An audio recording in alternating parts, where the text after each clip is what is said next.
திருவிளையாடல் புராணம்.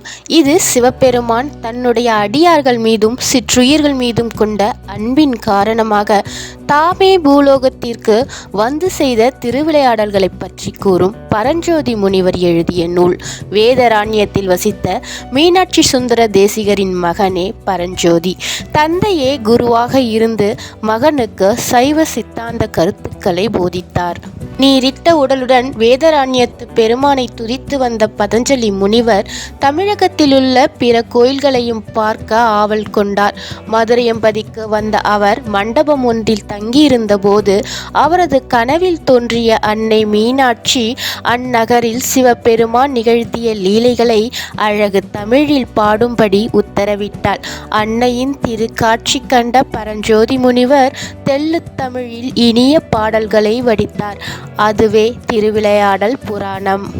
பிரம்மா ஒரு முறை ஒரு தராசு தட்டில் கைலாயத்தை ஒரு தட்டிலும் மதுரையம்பதியை ஒரு தட்டிலும் வைத்து நிறுத்தினார்.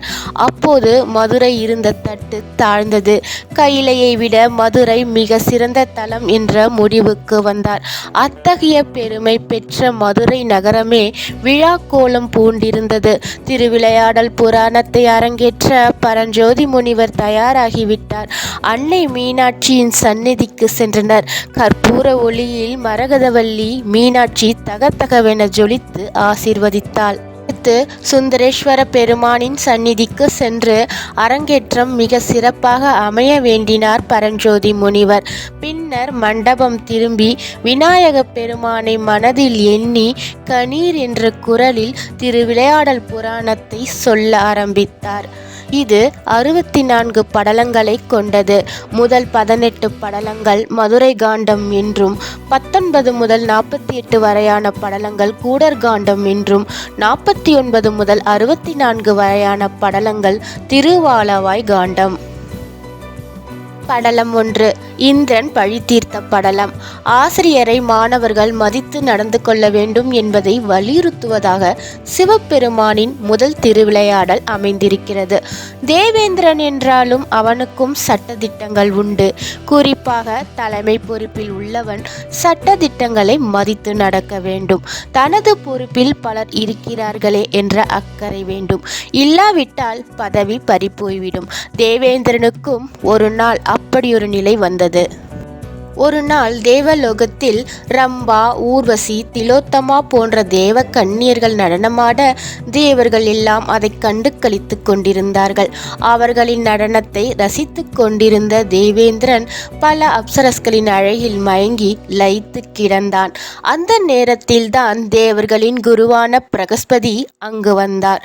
நவகிரகங்களில் இருக்கும் குரு பகவானே தான்.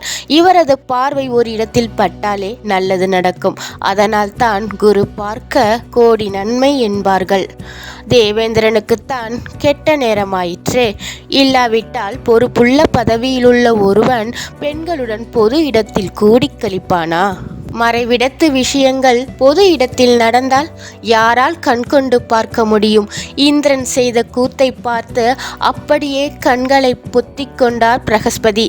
குரு பார்வையை மூடினால் நிலைமை என்னாகும்? இந்திரனுக்கு ஆரம்பமானது கெட்ட காலம். குரு அப்படியே திரும்பி போய்விட்டார். தேவேந்திரன் தன் ஆட்டம் பாட்டத்தை எல்லாம் முடித்துவிட்டு தனது அந்தரங்க அறைக்குள் செல்லும்போது தேவர்களில் சிலர் அவரை பார்த்து, தேவேந்திரா, குருநாதர் பிரகஸ்பதி வந்திருந்தார். தாங்கள் அந்நேரத்தில் இருந்த நிலை கண்டு கண்களை பொத்திக் கொண்டு வெளியேறிவிட்டார். உடனடியாக அவரை சந்தித்து மன்னிப்பு கேளுங்கள். குருவின் ஆதரவு இல்லாவிட்டால் தங்களுக்கு மட்டுமல்ல, தங்களை நம்பியிருக்கும் எங்களுக்கும் சிரமம் வந்து சேரும் என்றனர். தேவேந்திரன் கதி கலங்கிவிட்டான்.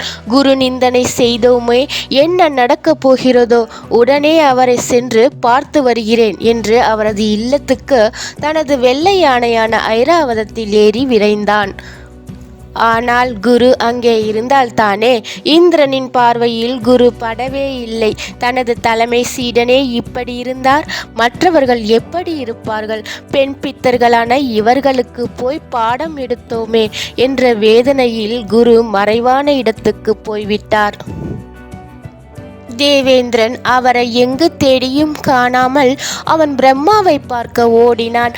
நடந்ததை அவரிடம் சொன்னான். பிரம்மா ஒரு யோசனை சொன்னார். தேவேந்திரா, குரு நிந்தனை கொடிய பாவம். இதற்கு தகுந்த பரிகாரம் செய்தால்தான் அவர் உனக்கு தென்படுவார். அந்த பரிகாரத்தையும் நான் சொல்கிறேன் கேள்.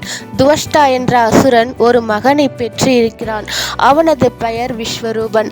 அவனுக்கு 3 முகம், மிகவும் கொடியவன். ஆனால் ஆச்சார அனுஷ்டானங்களை சரியாக கடைபிடிப்பவன்.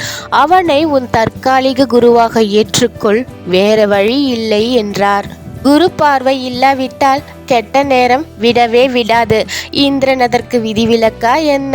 பெரியவர்கள் ஒன்றை சொன்னால் அதை நம்பிக்கையுடன் செய்ய வேண்டும்.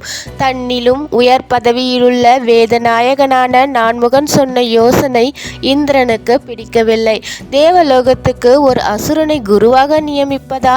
இவருக்கு என்ன ஆயிற்று என்று எண்ணியபடியே சென்றான். இருந்தாலும் அவரது யோசனையை செயல்படுத்தாவிட்டால் அவரது பகையையும் சேர்த்து சம்பாதிக்க வேண்டி வரும். மேலும் தேவலோகத்துக்கு ஒரு குருவும் நிச்சயம் வேண்டுமே என்ற எண்ணத்துடன் விஸ்வரூபனை சந்தித்து அவனை வணங்கினான். என்ன இந்திரா, தேவலோகாதிபதி என்னை தேடி வந்திருக்கிறாய், என்ன விஷயம் என்றான். தங்களை குருவாக ஏற்க வந்துள்ளேன். தாங்கள் தேவலோக குரு பதவியை ஏற்க வேண்டும் என்றான் இந்திரன். விஸ்வரூபனுக்கு இதில் மனமில்லை. ஆசுரனான நாம் தேவர்களுக்கு குருவாக இருப்பதாவது? இருப்பினும் தானாக வலையில் வந்து சிக்குபவர்களை விட்டு வைக்கலாமா? தேவர்களை ஒரு வழி செய்துவிட வேண்டும். 7 உலகிலும் அசுர கொடி பறக்க இதைவிட அருமையான சந்தர்ப்பம் ஏது என்று எண்ணியவனாய் பதவி ஏற்க சம்மதித்தான். ஆக மாணவனுக்கும் மனமில்லை, குருவுக்கும் வஞ்சக எண்ணம் என்ற ரீதியில் தேவர்களுக்கு புதிய குரு. தேவர்களும் அசுரர்களின் கிடுக்கு பிடியில் சிக்கினர். ஒரு வழியாக விஸ்வரூபன் தேவர்களுக்கு குருவானான். தேவேந்திரனுக்கு தன் குலகுரு பிரகஸ்பதிக்கு செய்த துரோகம் மனதை அரித்து கொண்டே இருந்தது. அந்த அதிருப்தியில் இருந்து விடுபட்டு பாவத்தை நீக்குவதற்காக யாகம் ஒன்றை நடத்த வேண்டும் என்று எண்ணினான். தன்னுடைய விருப்பத்தை விஸ்வரூபனிடம் தெரிவித்தான்.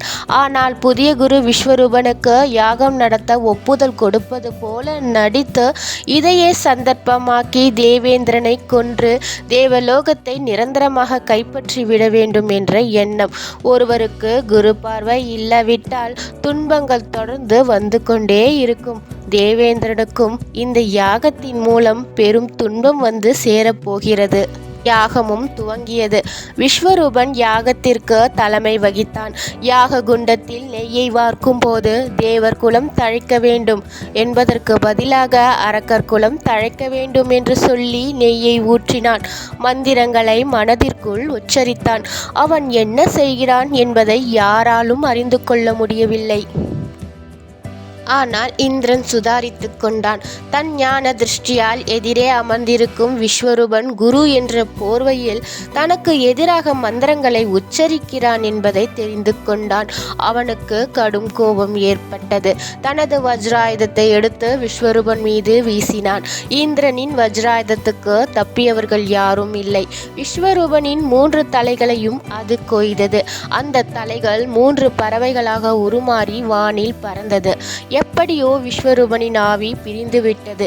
ஏற்கனவே பிரகஸ்பதியின் சாபத்தை பெற்றுக்கொண்ட இந்திரன் இப்போது புதிய குருவான விஸ்வரூபனையும் கொன்றுவிட்டதால் பிரம்மஹஸ்தி தோஷம் அவனை பற்றி கொண்டது. ஒருவருக்கு பிரம்மஹஸ்தி தோஷம் ஏற்பட்டால் அதற்கு மாபெரும் பரிகாரங்களை செய்தாக வேண்டும். அந்த பரிகாரங்களை எல்லாம் தேவர்கள் செய்தனர். இதன் மூலம் அந்த தோஷம் நீங்கியது. ஆனால் அசுரர்களின் பகையை அவன் அதிகமாக சம்பாதித்து கொண்டான்.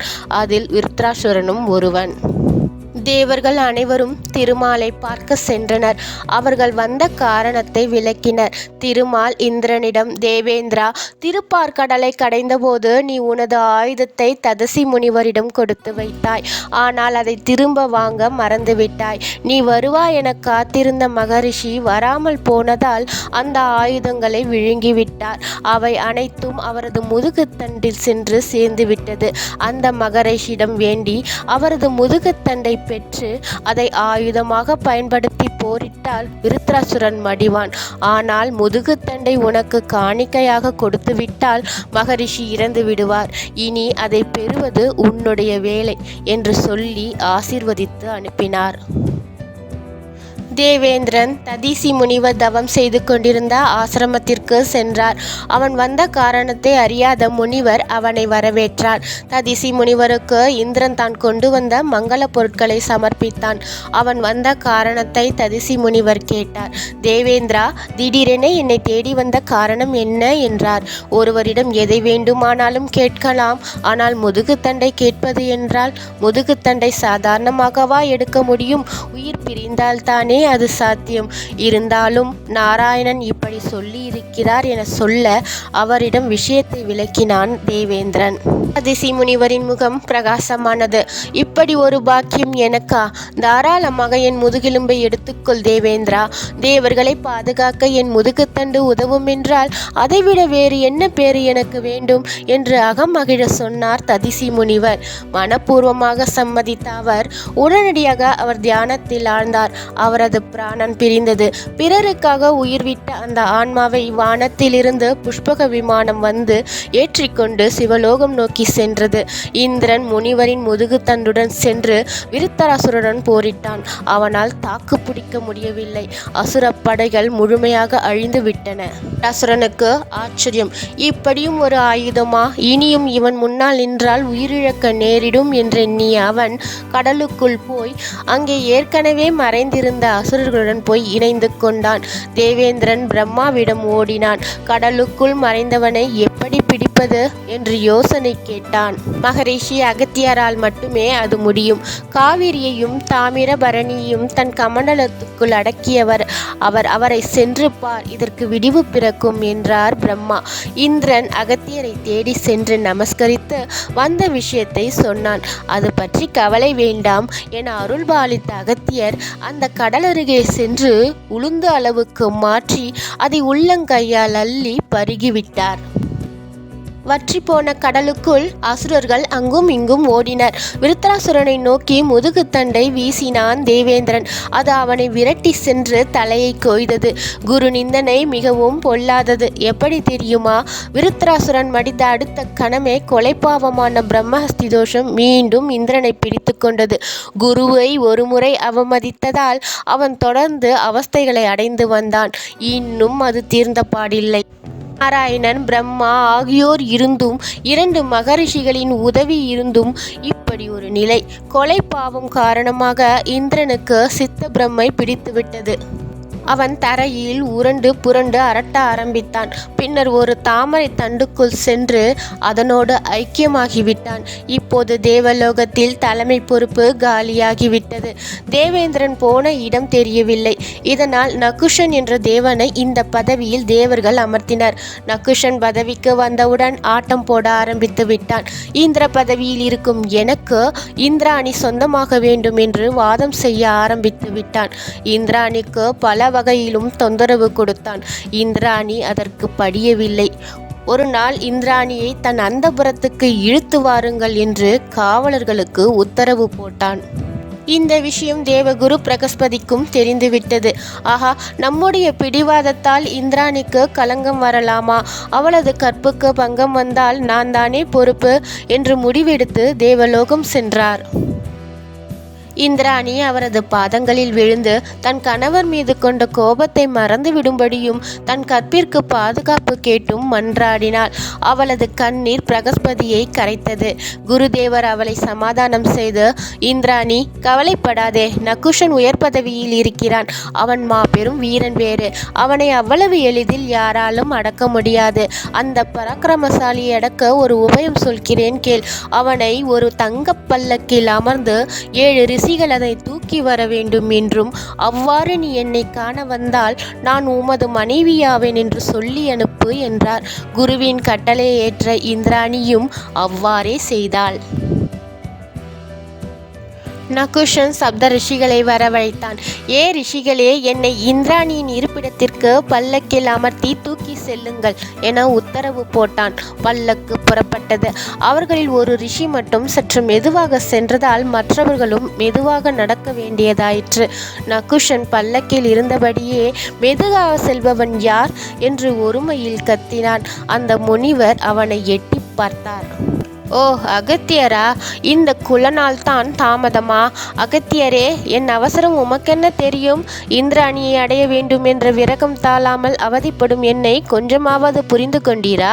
பருந்தை காணும் பாம்பு எப்படி வேகமாக ஊர்ந்து செல்லுமோ அதைப்போல் பல்லக்கை வேகமாக சுமந்து செல்லுங்கள் என உத்தரவிட்டான். அகத்தியர் சாதாரணமானவரா?